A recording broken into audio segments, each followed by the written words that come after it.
नमस्कार, मैं हूं आपके साथ लक्षिका डागर और आप देख रहे हैं उज्जैन आज। आइए नजर डालते हैं आज की प्रमुख गतिविधियों पर।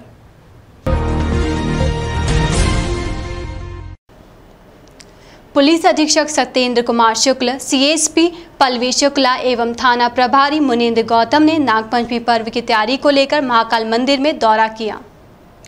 नागपंचमी पर्व शुक्रवार को मनाया जाएगा। यहाँ इस पर्व को लेकर पुलिस प्रशासन द्वारा पिछले कई दिनों से तैयारी की जा रही है। गुरुवार दोपहर को खुद पुलिस अधीक्षक सत्येंद्र कुमार शुक्ल, सीएसपी पल्लवी शुक्ला व थाना प्रभारी मुनींद्र गौतम महाकाल मंदिर पहुंचे और नागचंदेश्वर सहित महाकाल मंदिर क्षेत्र का दौरा किया। यहाँ सुरक्षा व्यवस्था का जायजा लिया गया।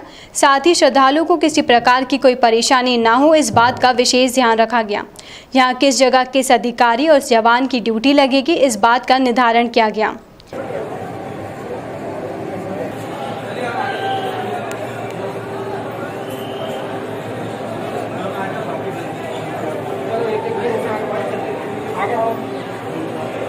कोरोना गाइडलाइंस के मद्देनज़र केवल लाइव ऑनलाइन ही हो पाएंगे। सामान्य दर्शन प्रतिबंधित रहेंगे। श्री आशीष सिंह ने इस संबंध में बताया कि उक्त निर्णय श्री पंचायती महानिर्वाणी अखाड़े के महंत श्री विनीत गिरी महाराज एवं श्री महाकालेश्वर प्रबंध समिति की सहमति से लिया गया है। नागपंचमी के दिन परंपरागत शासकीय पूजन यथावत रहेगा। नागपंचमी के दिन भगवान श्री महाकालेश्वर के दर्शन भी प्री बुकिंग से ही होंगे। अतः नागपंचमी पर्व के अवसर पर भगवान महाकालेश्वर के दर्शन करने आने वाले दर्शनार्थी प्री बुकिंग करवा कर ही दर्शन के लिए आएँ। जैसा कि आप सबको ज्ञात है, नागपंचमी का पर्व पूरे भारत में ही हमारे पूरे सनातन परंपरा में बड़े हर्षोल्लास के साथ मनाया जाता है और बहुत सारी पौराणिक शास्त्रगत मान्यताएं हैं। और यहाँ पर चूँकि विशेष इसलिए हो जाता है कि भगवान नागचंद्रेश्वर का जो स्थान है वो यहाँ पर वर्ष में एक दिन के लिए खुलता है। 365 दिन में एक दिन के लिए 24 घंटे के लिए मंदिर खुलता है, तो इसीलिए यहाँ पर लाखों लाख श्रद्धालु आते थे वैसे तो, किंतु कोविड के कारण और परिस्थितियों को देखते हुए प्रशासन ने निर्णय लिया है कि हम सब लोगों ने मिल करके कि मतलब जनहित में आम श्रद्धालु ऑनलाइन ही दर्शन करेंगे। जो परंपरागत पूजा होती है, जो त्रिकाल पूजा की परंपरा है, वो पूजा विधिवत की जाएगी। तो उसके परिप्रेक्ष्य में आज रात्रि 12 बजे पट खुलेंगे और उसके पश्चात पूजन अभिषेक जो हमारी परंपरागत है वो सब होगा। और उसके पश्चात कल दोपहर 12 बजे शासकीय पूजन होता है, जिसमें हमारे आदरणीय कमिश्नर साहब, कलेक्टर साहब और एडीजी साहब, एसपी साहब सपत्नीक रहते हैं। शासकीय पूजा जो परंपरागत होती आई है वर्षों से, वो होगी। उसके पश्चात शाम को शासनिक आरती होती है और उसके पश्चात फिर रात्रि 12 बजे पट बंद किए जाएंगे। ये जो परंपरागत पूजन होता है। उज्जैन में 2 माह पूर्व भैरवगढ़ रोड स्थित बगलामुखी माता मंदिर से अज्ञात बदमाश द्वारा चांदी के मुकुट चुराने वाले आरोपी को आज शिवाजीगंज थाना पुलिस ने गिरफ्तार कर लिया है। पुलिस ने आरोपी से चांदी का मुकुट बरामद किया है। पुलिस ने आरोपी को कोर्ट में पेश किया गया, जहां से उसे जेल भेज दिया गया। उज्जैन 7 जून के मध्य रात्रि भैरवगढ़ रोड स्थित बगलामुखी माता मंदिर में अज्ञात बदमाश द्वारा मंदिर का ताला तोड़कर चांदी का मुकुट चुरा ले गया था। घटना का सीसीटीवी फुटेज सामने आया था। मामले में एसपी सत्येंद्र कुमार शुक्ल के आदेश पर अतिरिक्त पुलिस अधीक्षक अमरेंद्र सिंह के मार्गदर्शन में शिवाजीगंज सीएसपी अश्विन कुमार नेगी के निर्देश पर लगातार बढ़ रही चोरी की घटना पर अंकुश लगाने के लिए लगातार कार्रवाई की जा रही है। उक्त संदर्भ में भैरवगढ़ रोड पर बगलामुखी माता मंदिर से अज्ञात व्यक्ति द्वारा चांदी का मुकुट चोरी कर लिया गया था। मामले में उक्त थाना शिवाजीगंज द्वारा कार्रवाई कर प्रकरण दर्ज किया गया है। आज गुरुवार को आरोपी रघुनंदन पिता प्रेम शंकर निवासी अंकपात मार्ग को ऋणमुक्तेश्वर ब्रिज से गिरफ्तार कर उससे चोरी किया गया चांदी का मुकुट जब्त किया गया है, जिसकी कीमत 15,000 रुपये बताई गई है। थाना शिवाजीगंज क्षेत्र के अंतर्गत भैरवगढ़ रोड के ऊपर बगलामुखी माता का मंदिर है। उस मंदिर के ऊपर एक चोरी की वारदात हुई थी। मंदिर में माता की मूर्ति के मुकुट को, जो कि चांदी का था, एक अज्ञात व्यक्ति चुरा कर ले गया था। इस पर थाना शिवाजीगंज पर अपराध पंजीबद्ध किया गया। चूँकि वो मंदिर के अंदर सीसीटीवी कैमरे थे, उस चोर के हुलिये को तलाश किया गया, मुखबिर लगाए गए, चारों तरफ तलाश की गई। आज सूचना मिली कि ऋणमुक्तेश्वर ब्रिज के पास में एक व्यक्ति उसी हुलिये का दिखाई दिया है। उस व्यक्ति से जाकर जब पुलिस ने तत्परता से पूछताछ की, उसने अपना जुर्म स्वीकार किया। उसका घर पर जाकर चांदी का मुकुट को जब्त किया गया है। उस चांदी के मुकुट की कीमत लगभग 15,000 रुपये है और आरोपी को गिरफ्तार कर माननीय न्यायालय पर प्रस्तुत किया जा रहा है। उज्जैन में शहर की नमकीन और खाद्य सामग्री की दुकानों को खाद्य सुरक्षा प्रशासन द्वारा हाइजीन रेटिंग दी जा रही है। उज्जैन शहर के खाद्य सुरक्षा प्रशासन द्वारा नागरिकों को स्वस्थ, सुरक्षित भोजन व खाद्य सामग्री के लिए बेहतर विकल्प उपलब्ध करवाने के उद्देश्य से शहर में रेस्टोरेंट और नमकीन मिठाई की दुकान को हाइजीन रेटिंग दी जा रही है। इसको लेकर दुकानों में FSSAI के अधिकृत ऑडिटर द्वारा ऑडिट किया जा रहा है। FSSAI के अधिकृत ऑडिटर दिनेश कुमार चेन्नई से ऑडिट और food safety training partner Vikram द्वारा दुकानों का निरीक्षण कर रहे हैं। साथ ही निर्धारित मापदंडों के अनुरूप काम करते हुए रेटिंग दी जा रही है। NSS फूड सेफ्टी के डायरेक्टर विक्रम कुमार ने जानकारी देते हुए बताया कि FSSAI के ट्रेनिंग पार्टनर होने के नाते उज्जैन खाद्य सुरक्षा प्रशासन द्वारा हाइजीन रेटिंग को लेकर दुकानों पर कार्रवाई की जा रही है। विभाग द्वारा उज्जैन में 2 दिनों में 20 हाइजीन रेटिंग के लिए मिठाई, नमकीन की दुकानों पर कार्रवाई की जाएगी। यहाँ निर्धारित मापदंडों के आधार पर खाद्य पदार्थों को लेकर रेटिंग दी जाएगी, जिससे खरीदारी करने में ग्राहकों को फायदा मिले। जिन दुकानों में कमियां पाई गई है उन्हें दुरुस्त करने की समझाइश दी गई है। Bite Vikram Kumar, director NSS food safety. Bite Banesiya Devaliya, खाद्य सुरक्षा अधिकारी।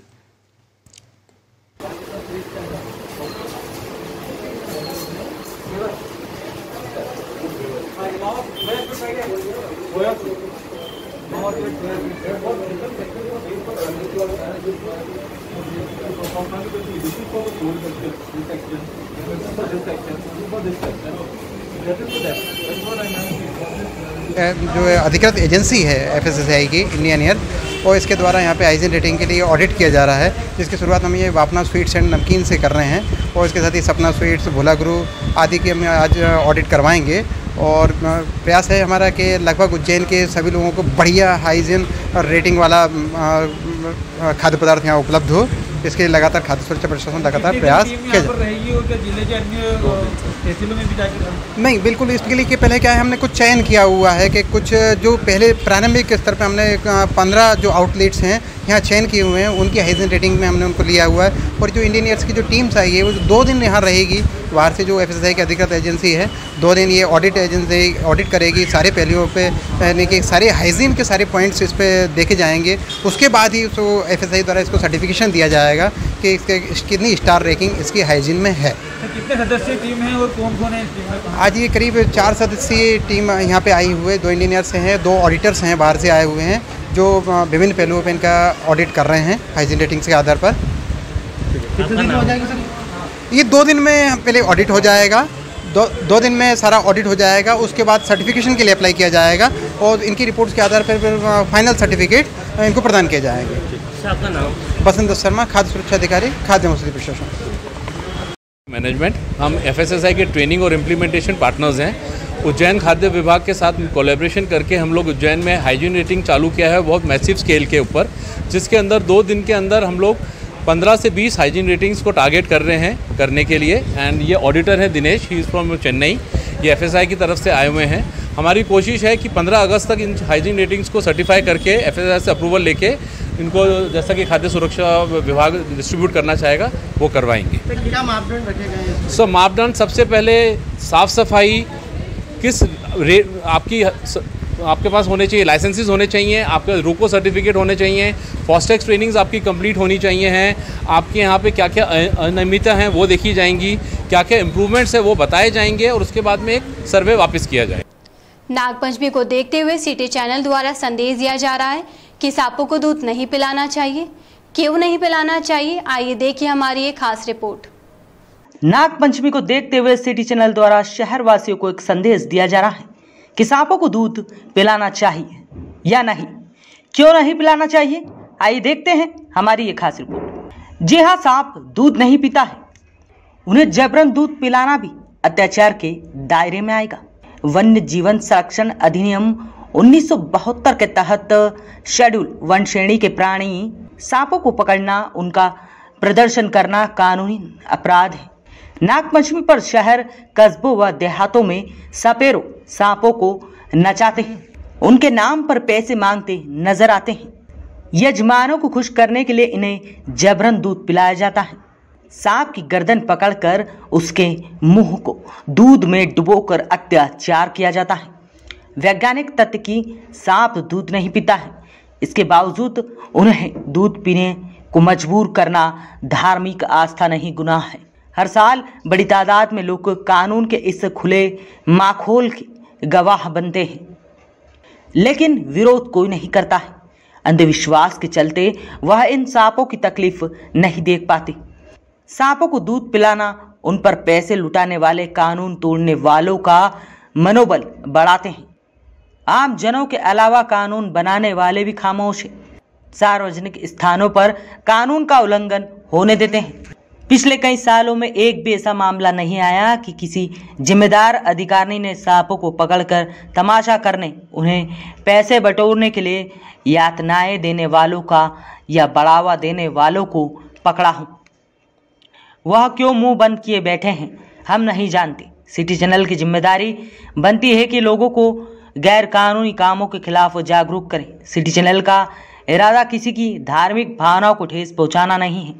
बात सीधी सी है, कानून है तो उसका पालन होना चाहिए, वरना कानून रद्द किया जाए।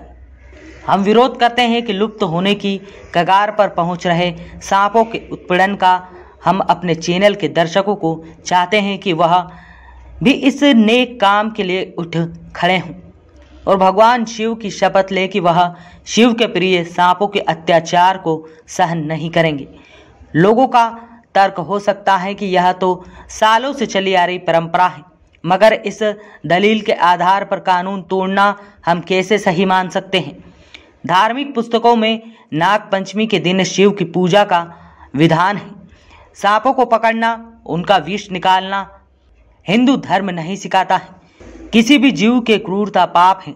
धर्मशास्त्रों में कहीं भी सांप को दूध पिलाना नहीं लिखा है। सांप शेड्यूल 1 के संक्षिप्त जीव हैं। इनको मारना व पकड़ना, डिब्बे में बंद करना, घूमना, विष की थैली निकालना, चोट पहुंचाना, प्रदर्शनी लगाना अपराध है। अधिनियम के सेंसेक्स 9/51 के तहत पहली बार सांपों के पकड़ने पर 3 साल की सजा और 25,000 रुपये जुर्माना का प्रावधान है। दोबारा सांप के साथ पकड़े जाने पर 7 साल की सजा और 25,000 रुपये का जुर्माना भोगना पड़ेगा। नाग पंचमी पर सिटी चैनल और कैमरामैन लखन यादव की खास रिपोर्ट। ग्राम मंगरोला रोड स्थित तेजाजी मंदिर के पास डकैती की योजना बना रहे 5 आरोपियों को पुलिस ने हथियार सहित गिरफ्तार किया। उज्जैन के थाना चिंतामन पुलिस को बड़ी सफलता हाथ लगी है। जी हां, देर रात यहां पुलिस ने डकैती की योजना बनाते हुए 5 बदमाशों को गिरफ्तार किया है। गिरफ्तार आरोपियों में से 3 आरोपी पूर्व के एक अपराध से काफी समय से फरार चल रहे थे। इसमें से एक ड्रग्स सप्लायर भी है। गिरफ्तार आरोपियों से 4 पहिया एक वाहन हथियार भी बरामद किए हैं। सीएसपी पल्लवी शुक्ला ने मामले के संबंध में बुधवार को जानकारी देते हुए बताया कि गिरफ्तार आरोपियों में ड्रग्स सप्लायर से पूछताछ की गई है। प्रारंभिक पूछताछ में यह जानकारी लगी है कि 1 किलो अफीम से 50 ग्राम रस निकालते थे, जिसमें 150 ml टॉयलेट क्लीनर मिलाया जाता था। इसके साथ ही 250 ग्राम खाने का सोडा मिलाकर नशीले पदार्थ की पुड़िया बनाते थे। एक पुड़िया की कीमत करीब 250 रुपये थी, जिसका वजन 1 ग्राम होता है। यह पुड़िया युवाओं को बेची जाती है। पुलिस ने लोगों से अपील की है कि वे ड्रग्स का नशा नहीं करें, यह बेहद ही खतरनाक है। डकैती की योजना बनाते हुए इन आरोपियों को हमने गिरफ्तार किया है। कुल 5 आरोपी, जिसमें से 3 आरोपी वही हैं जो कि NDPS एक्ट में फरार थे। इसमें मुख्यतः बात यह है कि जो मेन आरोपी था वो ड्रग सप्लायर डग बड़ौत का अरशद खान था, जो कि उज्जैन के कई लोगों के साथ मिलकर यहाँ पर स्मैक सप्लाई करता था। आरोपियों से पूछताछ करने पर जानकारी मिली है कि 1 किलो अफीम से वो सत्त निकालते थे, जिसको कहते हैं कुरूड़, और एसिड जो कि क्लीनिंग टॉयलेट को क्लीन करने के लिए यूज़ होता है, उसमें 150 ml डालते थे और 100 ग्राम बेकिंग सोडा डालते थे। इस तरह से वो स्मैक बनाते थे, जो कि युवाओं को परोसा जाता था। यह स्मैक धीरे धीरे युवाओं को मारता है, इसलिए पुलिस की अपील भी है एक तरह से कि युवा इस जहर से बचे और स्मैक को छोड़ें। अनाज तिलहन व्यवसायी संघ के चुनाव में 48 लाख के ऐतिहासिक खर्च का चुनावी मुद्दा बन गया है। लंबे समय से कोरोना के चलते मंडी व्यापारियों के चुनाव नहीं हो पाए थे। इसी के चलते इस बार मंडी में होने वाले चुनाव में 2 अलग अलग पैनल बनी हैं। दोनों पैनलों के लोग अपने अपने उम्मीदवार खड़े किए हैं एवं व्यापारियों से अपने पक्ष में चुनाव जीतने के लिए प्रचार शुरू कर दिया है। मंडी में व्यापारियों की संस्था अनाज तिलहन व्यवसायी संघ चुनाव में 48 लाख का खर्च मुद्दा बन गया है। चुनाव में दोनों पैनलों के उम्मीदवारों ने फॉर्म भर दिए हैं। मंडी में कोरोना की गाइडलाइंस के तहत चुनाव हो रहे हैं। कृषि उपज मंडी में चुनाव की प्रक्रिया शुरू हो गई है। लंबे समय से यहां पर चुनाव होना संभावित थे। कोरोना के गाइडलाइंस के अनुरूप यहां पर गुरुवार को सभी उम्मीदवारों ने फॉर्म जमा किए। गुरुवार को ढोल नगाड़े और गाजे बाजों के साथ मंडी में चुनाव का आगाज हो गया। सबसे पहले सभी उम्मीदवारों ने अपने अपने साथियों के साथ भगवान गणेश जी की प्रार्थना की और मंडी के सभागृह में मंडी कार्यालय में फॉर्म खरीदकर मुहूर्त में जमा किए हैं। इस बार जो उम्मीदवार मंडी चुनाव में खड़े हुए हैं वे आरोप लगा रहे हैं कि पिछले 50 वर्षों में मंडी की जो साख बनी थी उसे वर्तमान बोर्ड ने खराब कर दिया। और सबसे खास बात यहाँ है कि मंडी में पिछले बोर्ड के कार्यकाल में 48 लाख का जो खर्च हुआ है वो चर्चा का विषय बना हुआ है। मंडी संघ के कार्यालय में ही कई व्यापारियों के खिलाफ FIR भी दर्ज हुई है। इसी साख को बचाने के लिए वर्तमान में उम्मीदवारों ने नामांकन दाखिल कर यह बात कही है कि उन्हें मंडी के भविष्य की चिंता है, व्यापारियों के हितों का ध्यान रखना है और उन्हीं मुद्दों को लेकर वहां समस्त व्यापारियों से मेल मुलाकात कर रहे हैं और यहाँ कह रहे हैं कि आने वाले दिनों में मंडी की साख को ठीक करना है एवं मंडी व्यापारियों की जमा पूंजी खर्च हुई है उसे दोबारा बढ़ाना है। इतना अत्यधिक खर्चा शायद मंडी के इतिहास में पहली बार ही हुआ हो। आज 50 लाख रुपए 48 लाख रुपए मंडी के एसोसिएशन की राशि को ख़त्म कर दिया जाना बड़े दुख का विषय है। हम चुनाव में कभी भाग नहीं लेते, कभी भी भाग नहीं लेते, ना मैंने आज दिन तक कभी चुनाव में भाग लिया है।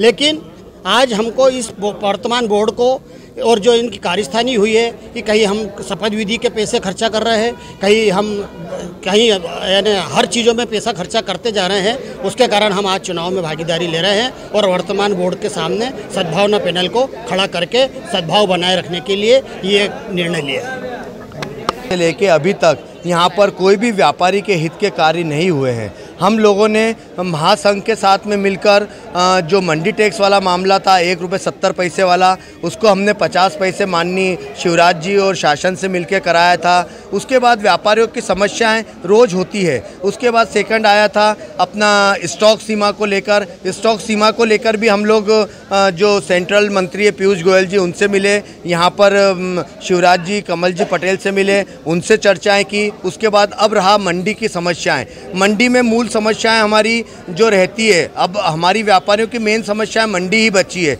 इसके अलावा कोई समस्या बची नहीं है। व्यवसायी संघ में सभी व्यापारियों के हित के लिए और व्यापार व्यवसाय बढ़ाने के लिए संकल्पित हैं और हम चाहते हैं कि यहाँ का व्यापार प्रदेश में व्यापारी का नाम रोशन हो और हमेशा जो परेशानी आ रही है व्यापारियों को उनसे मुक्ति दिलाएं और प्रशासन और जो भी व्यापारी हित की कार्य है उसे सुदृढ़ तरीके से संकल्प करके काम निपटाएं। वक्त हो चला एक छोटे से ब्रेक का, लौटेंगे ब्रेक के बाद।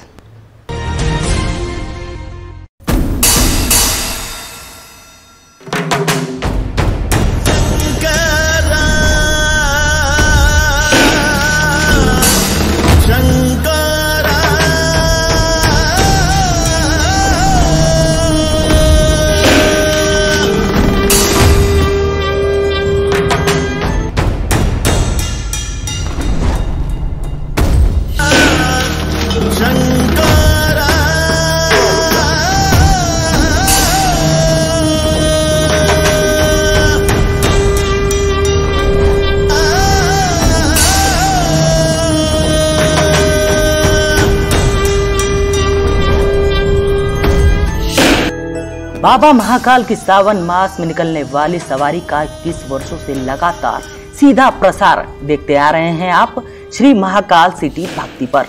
तो इस बार भी देखिए बाबा महाकाल की सवारी का सीधा प्रसार श्री महाकाल सिटी भक्ति पर, चैनल नंबर 123 पर।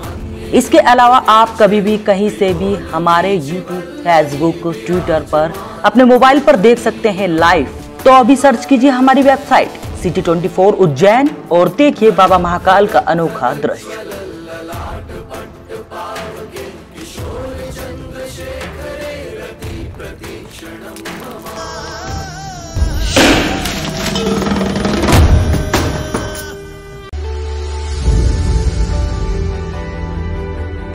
गुरु कृपा राखी भंडार 21 वर्षों से अपनी सेवा दे रहा है। फैंसी राखियों का खजाना, क्वालिटी में मध्य प्रदेश नंबर 1 काउंटर। शहर में सबसे ज्यादा वैरायटी है। हमारे यहाँ एक से बढ़कर एक डिजाइनर रंगों में है फैंसी राखियाँ। बन्ना डोरी, स्टोन राखियाँ, मेटल स्टोन राखियाँ, वुडन वाली राखियाँ, चूड़ा राखियाँ, भैया भाभी की एंटिक जोड़ा राखियाँ, बच्चों की टेढ़ी राखियाँ, फुंदा राखियाँ, ब्राह्मण राखियाँ, फ्रेंडशिप डे राखियाँ, चंदन राखियाँ, रामा पैटर्न राखियाँ, गुजराती कड़े महिलाओं के लिए। इसके अलावा और भी कई प्रकार की राखियाँ हमारे यहाँ उपलब्ध हैं। हमारा पता ओम गुरु कृपा राखी भंडार, प्रकाश टॉकीज, नई सड़क, उज्जैन। Mobile number 9098858899 9424511811। आइएगा जरूर। आत्महत्या करने के मकसद से फ्रीगंज के पैदलपुर पर चढ़ी महिला को पुलिस ने बचा लिया है। एक महिला ने आत्महत्या के मकसद से ब्रिज के ऊपर चढ़ गई और वहां से कूदने की कोशिश की। समय रहते लोगों ने इस महिला को देख लिया और तुरंत पुलिस को सूचना दी। इसके बाद पुलिस मौके पर पहुंची और महिला को आत्महत्या करने से रोक दिया। इस पूरी घटनाक्रम का एक वीडियो भी सामने आया है। वीडियो में एक महिला उज्जैन के फ्रीगंज के पैदल पुल के ऊपर से कूदने की कोशिश कर रही थी। जी हाँ, एक महिला द्वारा बुधवार शाम को आत्महत्या करने की कोशिश की जा रही थी। जानकारी लगते ही पुलिस तत्काल मौके पर पहुंची और महिला को ब्रिज से नीचे उतारा। महिला को थाना माधवनगर लाया गया। थाने पर प्रारंभिक पूछताछ में जानकारी लगी कि महिला के 2 बच्चे हैं और उसका पति से विवाद चल रहा है। वह चाहती है कि बच्चे उसके साथ रहे। महिला का नाम वंदना, पति मदन बताया जा रहा है, जो कि सांवेर के पास धानुक गांव की रहने वाली बताई जा रही है। पूर्व में भी महिला ने थाना चिंतामन क्षेत्र में आत्महत्या करने की कोशिश की थी। उसकी सूचना प्राप्त करते मैंने ब्रिज पे पहुंची। वहां पर मालूम पड़ा उस महिला को मैं यहाँ माधवनगर थाने लेके आई हूँ। उसके पति से चर्चा करी मैंने। पति ने बताया कि 2 बच्चे हैं और वहाँ पे वो विकलांग है, पीठ से उसको तकलीफ़ है। तो फिर उसको फ़ोन से नहीं बताया और उसका जांच कर रही हूँ। वो पत्नी से बात करी तो उसने बताया कि मुझे दोनों बच्चे चाहिए, मेरे 2 बच्चे हैं और मैं अपने मायके जाना चाहती हूँ। तो हम प्रयास कर रहे हैं कि उसके पति को बुलवा के और उसके पति को बच्चे सुपुर्द करके उसके मायके भिजवाएं। मैं भी कुछ हाँ, इसके पूर्व में एक चिंतामन में चिंतामन जो थाना है वहाँ पे भी 3-4 दिन पहले इसने ऐसे ही करा था। तो उसके लिए वहाँ सुपुर्दगी में इसके पति के सुपुर्द कर दिया था। फिर वहाँ से आज फिर मालूम पड़ा तो आए हैं। क्या नाम है इसका? नाम वंदना है, पति का नाम मदन है और निवासी कोई धानुक गांव की बताती है, पक्का कंफर्म नहीं बता रही है, धानुक की है। छात्रवृत्ति, हॉस्टल एवं आवास समस्या को लेकर अंबेडकर विद्यार्थी संगठन ने प्रदेश सरकार के खिलाफ टावर चौक पर प्रदर्शन किया है। उज्जैन के टावर चौक पर बुधवार को डॉक्टर अंबेडकर विद्यार्थी संगठन ने मोर्चा खोलते हुए प्रदेश की भाजपा सरकार के खिलाफ प्रदर्शन करते हुए जमकर नारेबाजी की।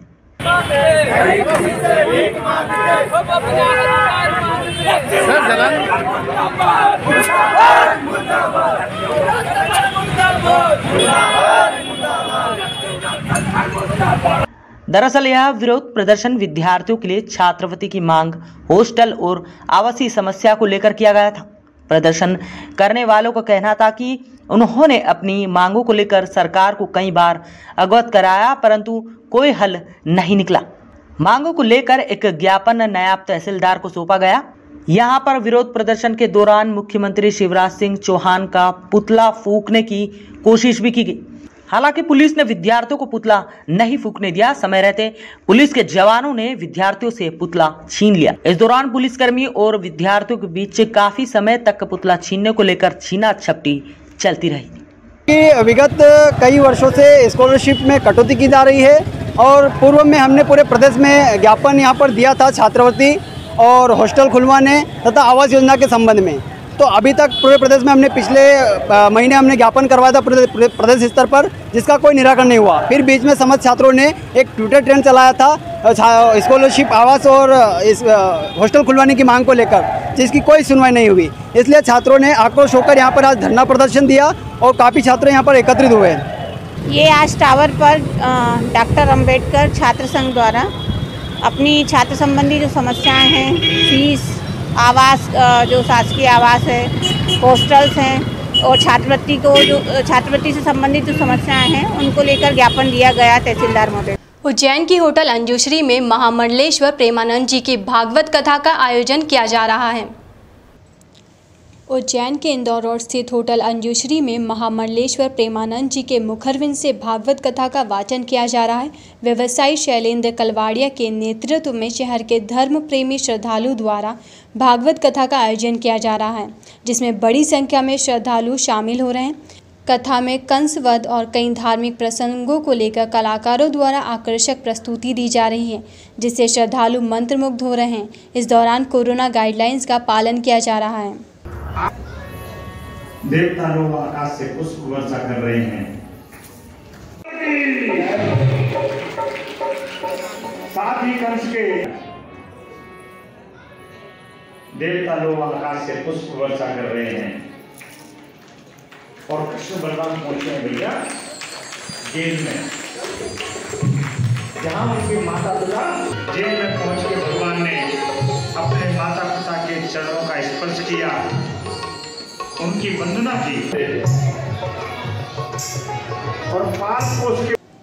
सावन माह के चलते धार्मिक नगरी उज्जैन में लगातार समारोह के आयोजन हो रहे हैं। ऐसे में सामाजिक संस्था द्वारा इंदौर रोड स्थित होटल अंजुश्री में भागवत कथा का आयोजन किया जा रहा है। कथा में प्रेमानंद महाराज द्वारा धार्मिक प्रसंगों के जरिए श्रद्धालुओं को गीता का सार बताया जा रहा है। साथ ही कलाकारों द्वारा भी आकर्षक प्रस्तुतियाँ दी जा रही हैं। होटल में कंसवध का वृतांत भी कलाकारों ने अनोखे अंदाज में किया, जिससे श्रद्धालु मंत्रमुग्ध हो गए। यहाँ मध्य प्रदेश के बड़े उद्योगपति लोकेंद्र सिंह राजपूत और उनकी धर्मपत्नी रश्मि राजपूत अतिथि के रूप में शामिल हुए और महामंडलेश्वर प्रेमानंद जी से आशीर्वाद लिया और भागवत जी की आरती में शामिल हुए।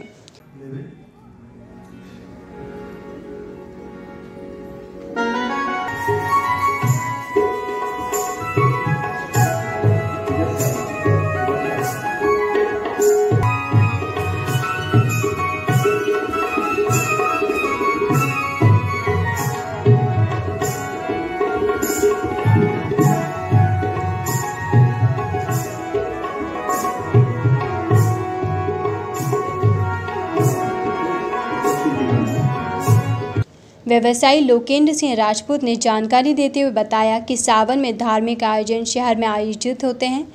अंजुश्री होटल में आयोजित कथा में सपरिवार भाग लिया है। साथ ही भगवान से कोरोना संक्रमण से मुक्ति और प्रदेश में सुख, समृद्धि और शांति को लेकर कामना भी की गई है। इस दौरान बड़ी संख्या में श्रद्धालु मौजूद रहे।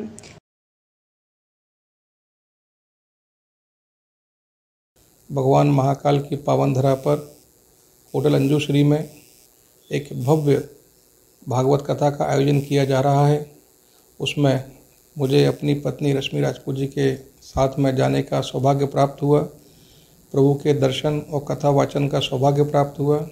इसके लिए हम सब लोग कथावाचक परम पूज्य गुरु जी को एवं आयोजकों को साधुवाद धन्यवाद देते हैं और आरती के माध्यम से, कथा के माध्यम से प्रभु के चरणों में नमन करके ये आह्वान किया है कि उज्जैन शहर में, सारे प्रदेश में सुख समृद्धि आवे, खुशहाली आवे और सभी लोग स्वस्थ रहें, निरोग रहें। ये जो कोरोना नामक महामारी है, ये विपदा है, इसका विनाश हो, सभी लोग हमारे सभी जन स्वस्थ रहें। धन्यवाद, नमस्कार। इस अंक में फिलहाल इतना ही। अगले अंक में फिर मुलाकात होगी, तब तक के लिए नमस्कार।